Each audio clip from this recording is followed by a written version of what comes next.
Hello and welcome. And Mitch McConnell is back in the spotlight. It's sad that instead of celebrating Justice Ruth Bader Ginsburg's legacy, we are all instead talking about who will be the next Supreme Court justice and who will be the one to nominate her. It's sad, but that's the reality that we are saddled with, a cold political reality. We can run away from it as far as we want to, but it will be an alternate world that some people would rather be happy to see us live in. With that being said, let's start analyzing the outcomes and how she deciding to move on to a better world impacts us. Obviously, a lot of people will point fingers at Mitch McConnell's position in 2016 when he refused to hear out Obama Supreme Court nominee Merrick Garland after Anton Scalia's death. He refused, saying that the next president should elect and the Supreme Court nomination is a big no in an election year. Now, how many of us really think that Mitch McConnell will listen to his own arguments and not nominate a candidate for the Supreme Court in an election year? I think it's very close to no one. He will certainly find a spin on it. I don't think Mitch McConnell will nominate anyone over the next 45 days, but that's not because he made a forceful case 4 years ago, but because of the cold political reality that leaving the seat open will actually help the Republicans, especially in tight Senate races, to pull back some of the voters they believe are going to lose in this election. So, dangling the possibility of a conservative heavy Supreme Court may not win you millions of voters, but if it can help peel off few layers, few hundred thousands, then so be it. And he is going to keep moving back and forth on the topic over the next 6 weeks, threatening to fill the seat sometimes and threatening to listen to his younger version.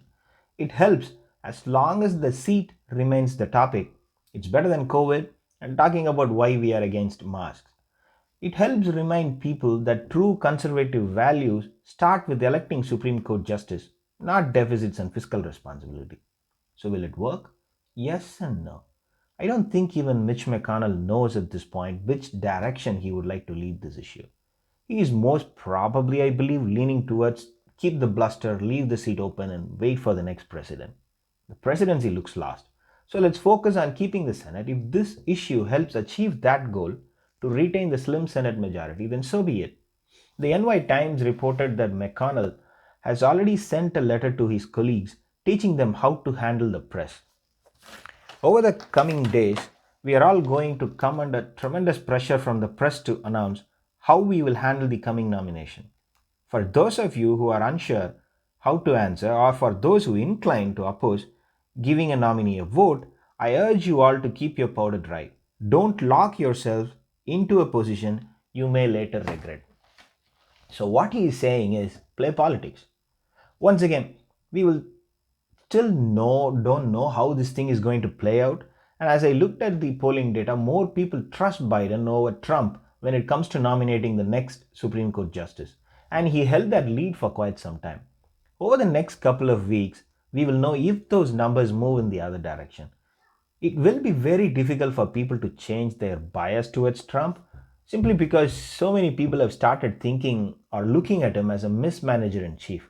He did him no favor in talking about herd immunity this week after saying in April that millions will die if we go in that route. And the second reason is the Republicans need independent voters, not already Republican voters. The Republican base is already highly vocal about its support for the president. So, having an open seat in the Supreme Court or filling it before the election is not going to make any difference to the Republican base. So, will this dangling help get independent voters? No. They have already made it clear that they prefer Biden over Trump to handle this issue. But it will help some Republican voters who are planning to vote for Biden, especially the religiously conservative voters. I will be looking at this segment, especially in the South, over the next 2 weeks to see if there is any movement. If there is, I will report back to you. And I don't think it will make any difference to President Trump standing in the polls, but it does have the potential to help 2 or 3 Senate seats, and that's exactly what Mitch McConnell will be playing this for. He's not going to play it for the president, and that's his cold political reality. On the final note, there is an extremely good chance that the Republicans will not fill the seat before the election. It makes no political sense for them.